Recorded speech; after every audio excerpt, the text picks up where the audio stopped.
know what we came to do. Hey, You know man. what we came to do. Look, I'm in a league of my own.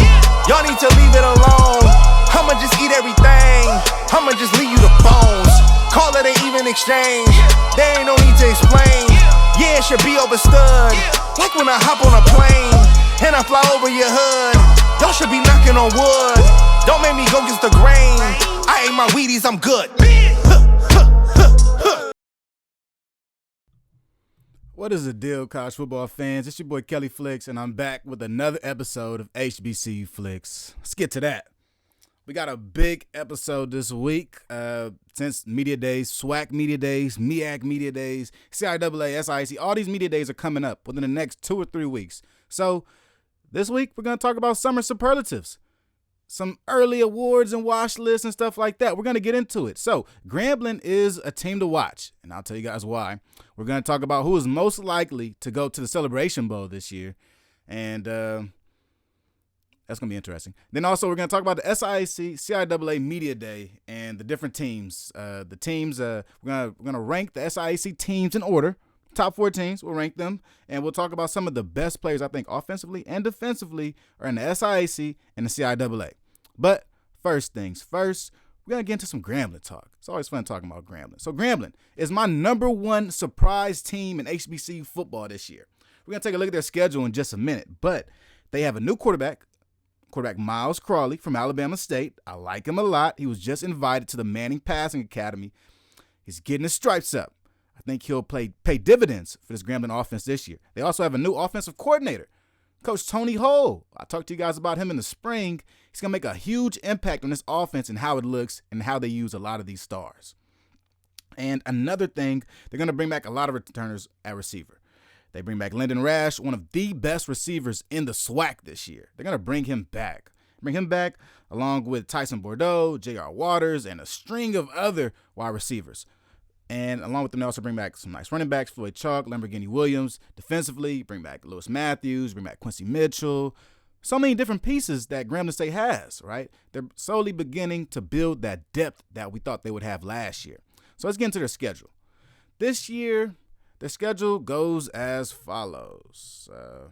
Computer's going a little slow right now. There we go. We switched. Okay, so here's the schedule. Game 1 is against Hampton. I think this will be the coming out party for Grambling. Hampton hasn't improved that much from last year's season, if we're going to be real. If we're talking roster-wise, coaching-wise, we haven't seen very many changes from Hampton. Last year, they were 4-7. I think Grambling goes into the East Coast, up into New Jersey, at Audi Field, and embarrasses Hampton week 1. And I think that will be a statement win for Coach Hugh Jackson, a guy that's trying to really get more wins on his record. But game 2, it's a wash. It's going down against LSU. Probably lose by about 50. But week 3, we go to Florida Memorial. Play them at home. Florida Memorial is an NAIA school. I got Grambling winning that game big. Then you play Texas Southern. Texas Southern, this game begins a tough streak for Grambling, a 3-game streak, which goes Texas Southern, Prairie View A&M, and Alcorn State. If Grambling can somehow win 2 of these games, they'll be looking good this season. They'll be looking great. Because after Alcorn State, you play Alabama A&M, a team that's still looking for their quarterback. Defensively, they also have some problems. You play a Bethune-Cookman team who has a very large turnover offensively and defensively. You're going to play Alabama State team that still may be looking for their quarterback after that. So, after this 3-game stretch between Texas Southern, Prairie View A&M, Alcorn State, I honestly feel like Grambling can run the table against all 3 of these teams, Alabama A&M, Bethune-Cookman, and Alabama State. Not to mention you play Arkansas Pine Bluff after that. This schedule is much easier than the schedule that Coach Hugh Jackson put together last year. The schedule that Coach Hugh Jackson put together last year was quite difficult. I mean, if you even look at this schedule, what stands out first is that you don't see Jackson State there. You don't see Florida A&M there either. That helps a lot. When the top 2 teams in your conference aren't on your schedule, that helps a great deal when it comes to putting together games and putting together wins. You want to tie together as many wins as you can in a football season, and without having those 2 teams on your schedule, it helps a lot. So I think this team, for them to be my surprise team, Grambling, 5 wins. That's not too crazy. Last year they were 3-8. I think 5 wins is a safe number to say for Grambling and would honestly put Grambling in the right direction. More wins, you stack your wins, and find ways to get into the postseason. So my number 2 surprise team might not be any surprise to anybody that has been checking out all my lists is Tennessee State. Now, one of the coaches that has the most pressure on him this year is Coach Eddie George in year 3 of his tenure. But one of the teams that's also the most talented is Tennessee State. When you look at this Tennessee State team, you got a quarterback that is one of the best quarterbacks in HBCU football. You keep him healthy, and you have a chance at the conference title. Looking at this schedule, we'll go through the schedule. This schedule is a little different. It's different, right? And it's different because their conference schedule is in their favor. They don't play SEMO, Southeast Missouri, right? Southeast Missouri won the conference last year handily. UT Martin came in second. Tennessee State came in third. So let's start from the top of the schedule, though. September 2nd, Tennessee State will be the first HBCU to ever play Notre Dame. It's going to be a great big game on CBS, and Tennessee State is going to get clobbered, okay? But don't worry. The game after that, you play Arkansas Pine Bluff. You get your lick back. Get your lick back versus UAPB. Then you go to Gardner-Webb. Gardner-Webb is actually a pretty good opponent.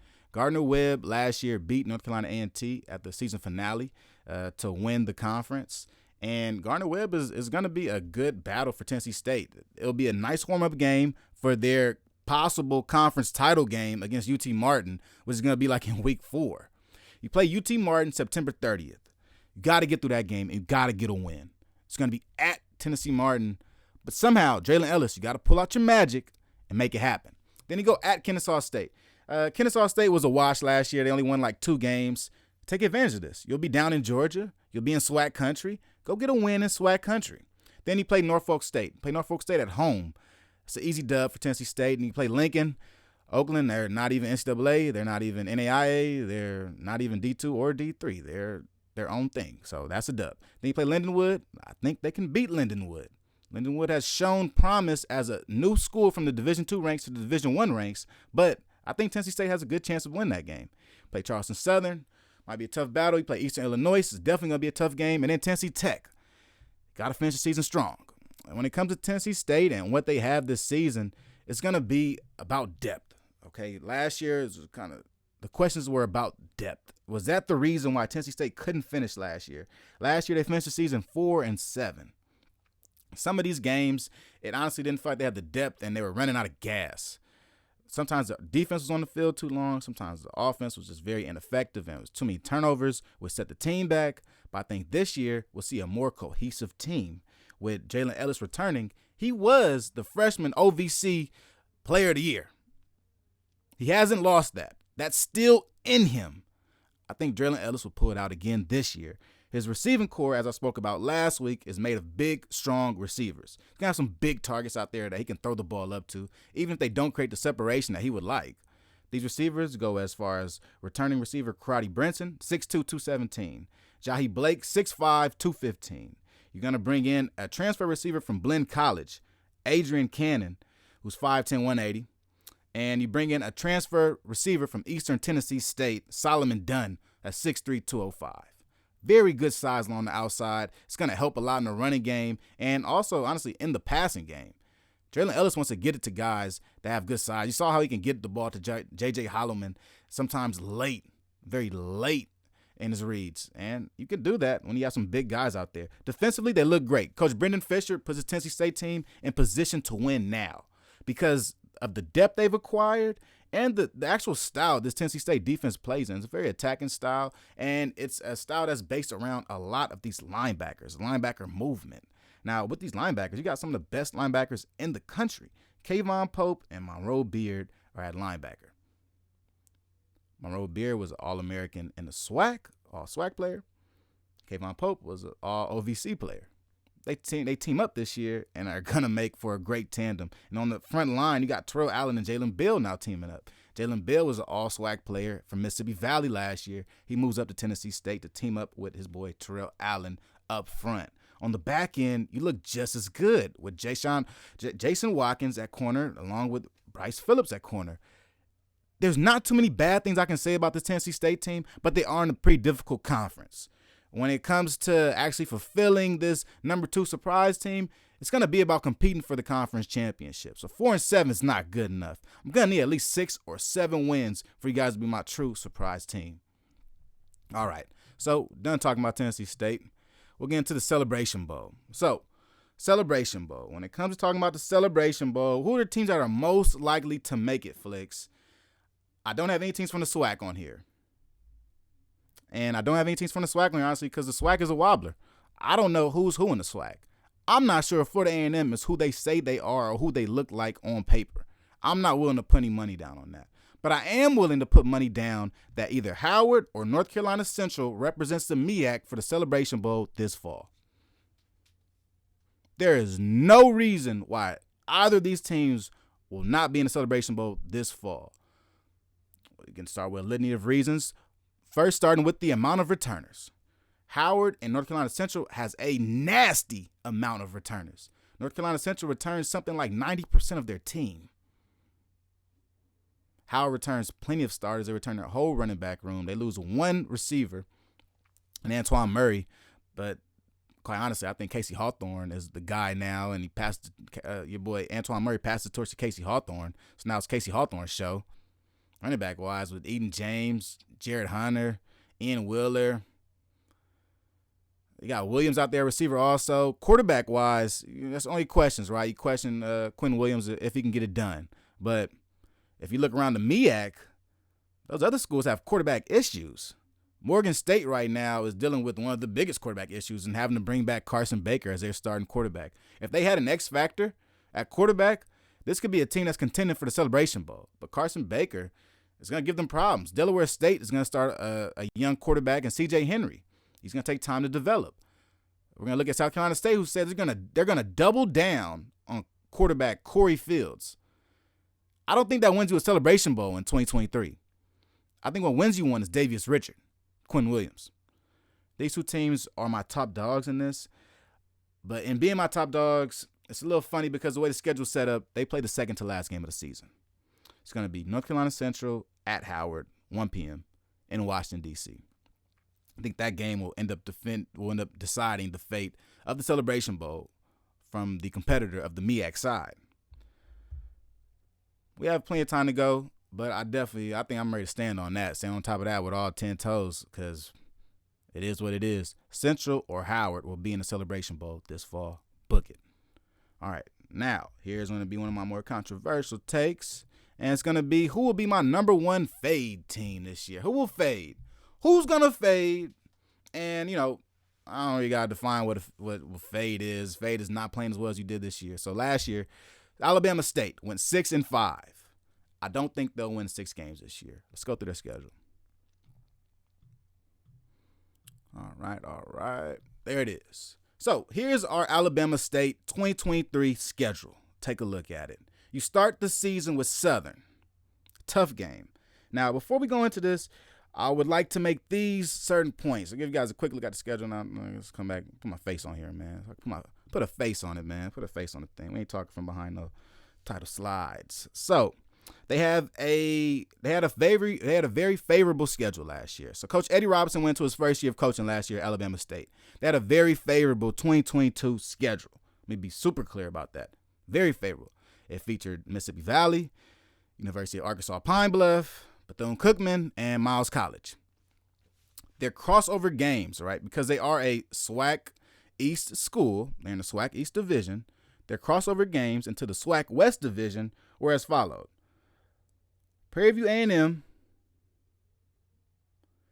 University of Arkansas Pine Bluff, Texas Southern. Those are their crossover games. This year, 2023, here are their crossover games.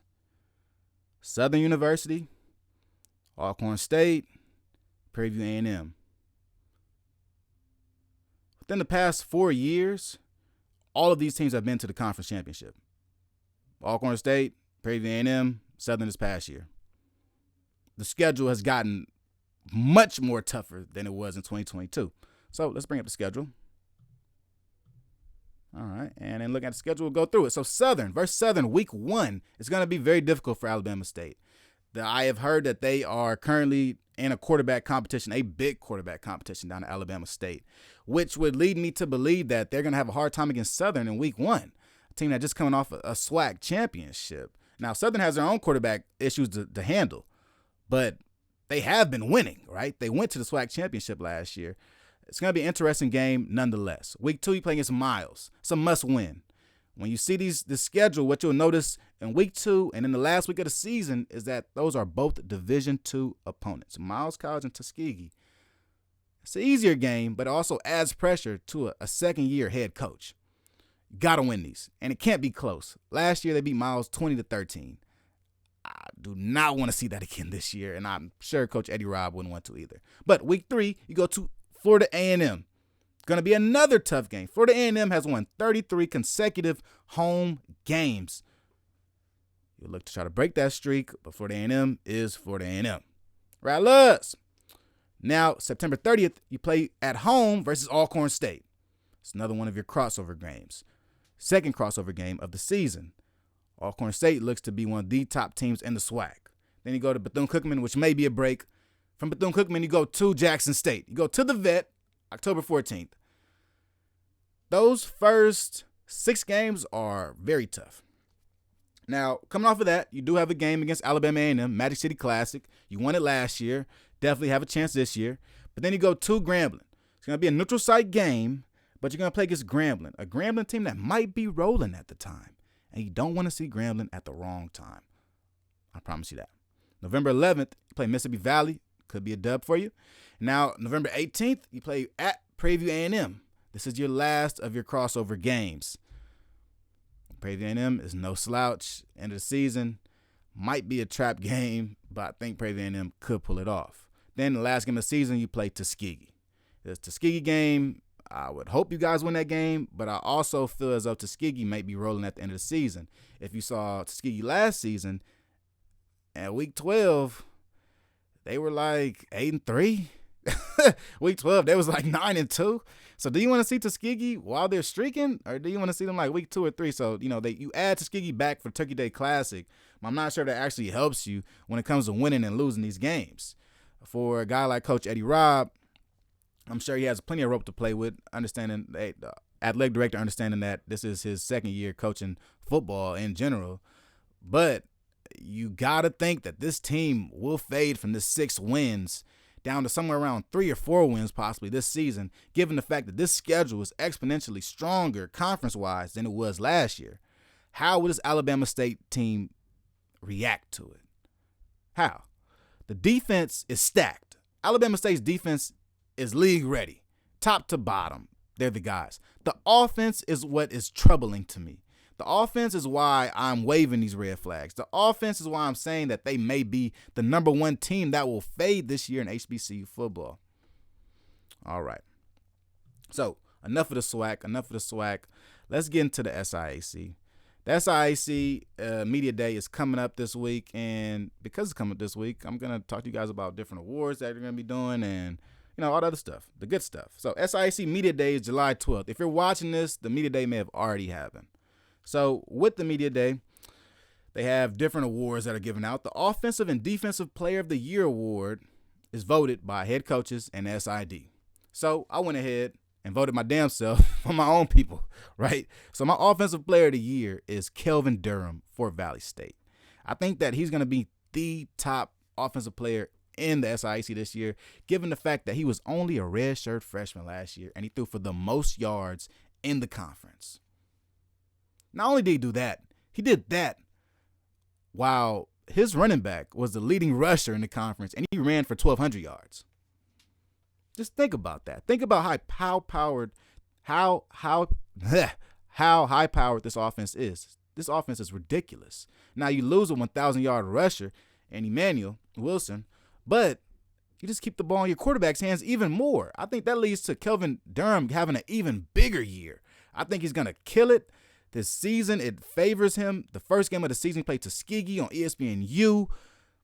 This is your year, Kelvin Durham. You're my guy, you know that. But this is your year for sure. I think that you can tear it up this year. Last year, you threw for 1,900 yards, only threw 4 interceptions on 16 touchdowns. You're throwing for about 200 yards a game.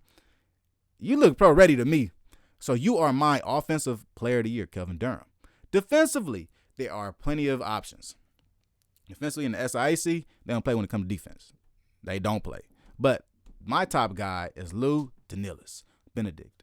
He was the catalyst for this defense last year. He was only a sophomore, merely a sophomore. Under the defensive line, he took over the whole game.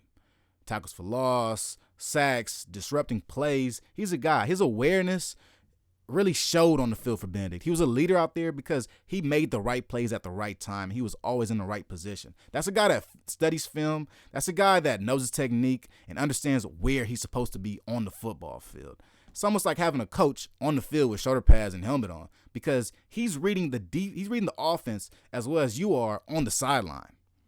So Lou Danilis, without a doubt, is my defensive player of the year. Another guy that I like, Central State, Jalen Lenore, could also be a guy. There's also another defensive end from Kentucky State that's excellent that I think could also win this preseason defensive player of the year award. So CIAA, let's get into the CIAA, right? So the CIAA has a pair of ballers, from a team that didn't even win the conference championship last year, Virginia Union. So Jada Byers is the guy that everybody needs to know. The name to know this year is Jada Byers.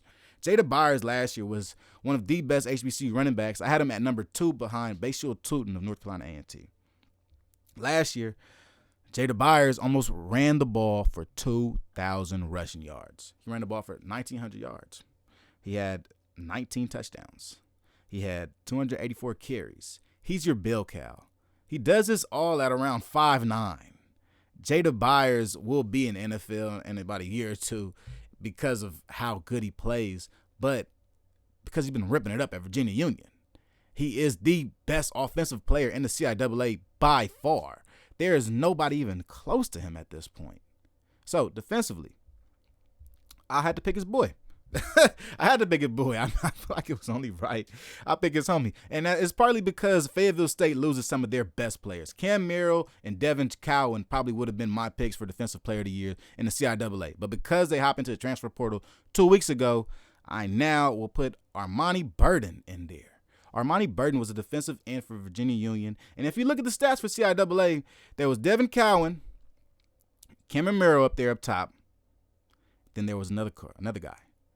Armani Burden was right below them. Had around 10 tackles for loss this year, about 5 or 6 sacks. He was in the way.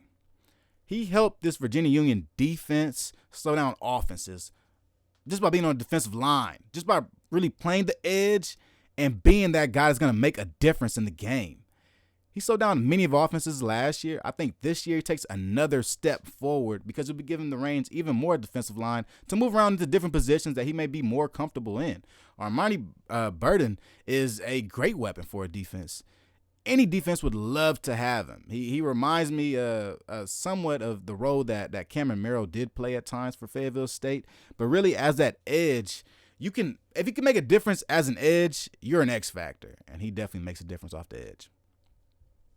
So that's it for my CIAA awards. I do have some SIAC standings I want to get into real quick. So there are going to be a predicted finish that they're gonna make, and it's gonna come out. It's gonna be the top 12 teams. And as you know, this year the SIAC does not have conferences, so it's gonna be just straight 12 teams, no conference, top to bottom.